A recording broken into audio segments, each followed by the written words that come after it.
Are you serious? Another cross in the sky, this time New Mexico, happening on February 2nd.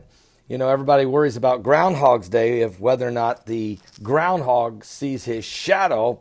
Well, in New Mexico, everybody saw the cross. Are you serious? Well, you guys know in January, there was a day when there was an unbelievable cross at the sunset in Michigan, and also a picture taken in January of a cross at the sunset in New Jersey. Now, a cross in New Mexico, February 2nd. The Bible says, of course, in 1 Corinthians chapter 1, in verse 18, for the preaching of the cross is to them that perish foolishness, but unto us which are saved, it is the power of God. All right, so the preaching of the cross to the world is foolishness. To the atheist, it's ridiculous. And to the paganistic worshipers of idol gods, it is infuriating. But to us that are saved, or to us that even believe but maybe haven't accepted Christ, we know these are apocalyptic end time signs. Matter of fact, Jesus said it in Luke chapter 21.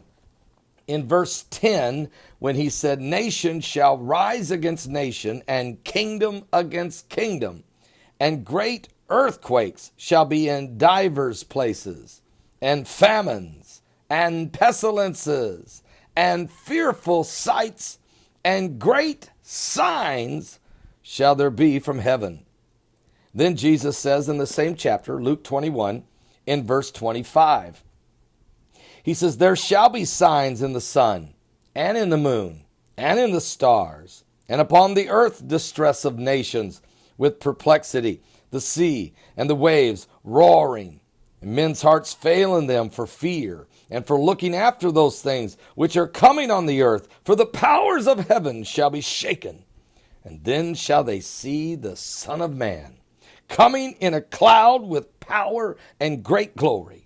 And when these things begin to come to pass, then look up and lift up your heads, for your redemption draweth nigh. The preaching of the cross. Folks, I'm telling you right now, the Lord is sending every sign possible to get our attention. For the preaching of the cross is to them that perish foolishness, but unto us which are saved, it is the power of God.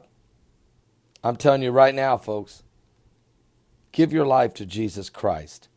These apocalyptic signs are not by accident.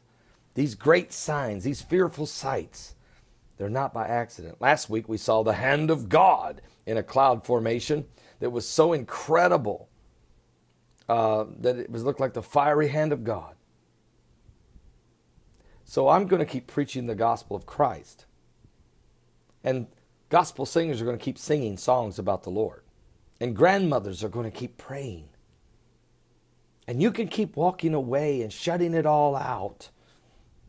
But God will still reach you. If he has to, he'll physically show his glory. The glory of the cross. No wonder when every time ISIS takes over a town or a city or village, before they rape any women, before they behead any infidels, before they crucify their victims on crosses, they climb on the top of steeples of every church in that town or city, and they break that cross off the steeple. See, Satan knows the power of the cross, because he knows at the cross is where he was defeated at Mount Calvary. Are you saved? I'm pleading with you. I bring up every day for 6 years on a daily basis. I have brought forth everything I can bring forth. Every apocalyptic sign known to man. We've pretty well covered them all. All 25 times that the waters turned blood red around the world. Every asteroid and comet that was going by the earth on Jewish feast days. All 4 blood moons. Earthquakes, sinkholes, apocalyptic storms and cyclones, Middle East madness, the Arab Spring, every political leader that speaks against Israel. But it all comes down to the cross. Jesus saves. He'll save you. And he'll give you love, joy, and peace. That no matter how crazy this world gets, no matter how close the technology to implement the mark of the beast is, no matter if the New World Order forms out of the United Nations in the next 24 months, no matter if there's a one world currency, no matter what happens, you will have peace. You will have joy. And you, yes, you will be ready to go when he comes to get his bride. So I'm going to keep looking up. For my redemption is truly drawing nigh.